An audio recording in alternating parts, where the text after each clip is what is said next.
Welcome back, people. In this video, we're going to be talking about Boolean operators.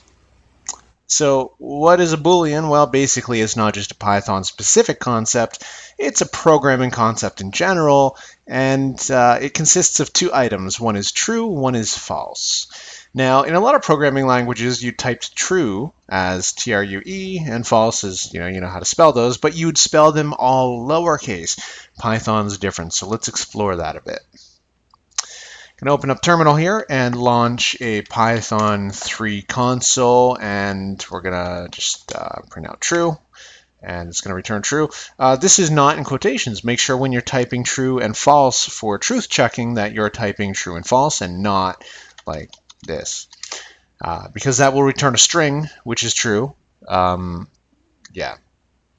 So let's talk about what these operators do basically, and we're going to get into comparison operators a bit later, which is like checking if something is equal to something or more or less than, or if it even exists, or if it's a certain type. And so you can basically perform different actions on different types of data, and that's why it's necessary to do some fact checking with that.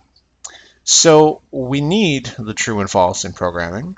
However, we can explicitly declare true and false like we've just done by just typing true or false, or we can generate it in other ways. So let's have a look at some of the ways we can generate a true or false. So let's type 5 equals 5. That's true.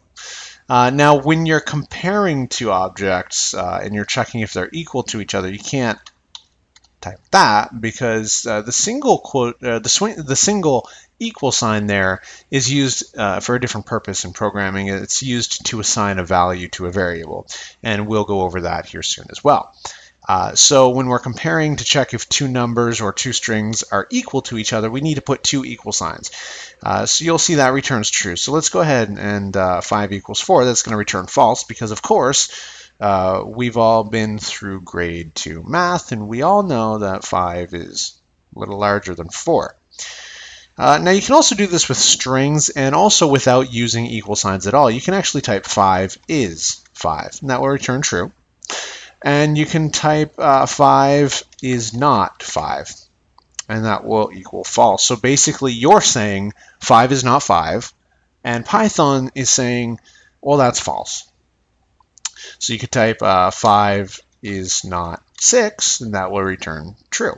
Now, again, you can do this with strings as well. So you can type this is this, and this is going to compare both of these strings to see if they're equal to each other, and it's going to return true because, yes, it is.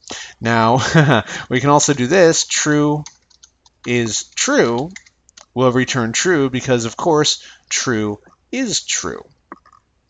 Now, that last one is a bit of a obvious result. So let's go ahead and compare this with this. If you think this will return true because we're comparing true and true, the results will not be as obvious as you expect because one of them is a string and the other one is a Boolean operator. So not only when you compare two items is it checking if the value is equal, it's also checking the type of data that it is. So if we wanted to make the above statement return true, we would have to convert true into a string. So just like you would convert a number into a string, you can just wrap the Boolean operator in the str function, and it will convert it to a string prior to the comparison, and then it will return the result of true is true, which equals true. Now, true and false, again, they're going to come up in the if-else statements because that's where we're really going to do some error checking and make sure things are set and that they're not just not equal to each other. And you're going to see more practical uses of Boolean operators later on. But this was just to show you guys what true and false is. And again, you should already know this without a programming background. So, in the next video, we're going to be looking at Python's version of arrays, which are called lists.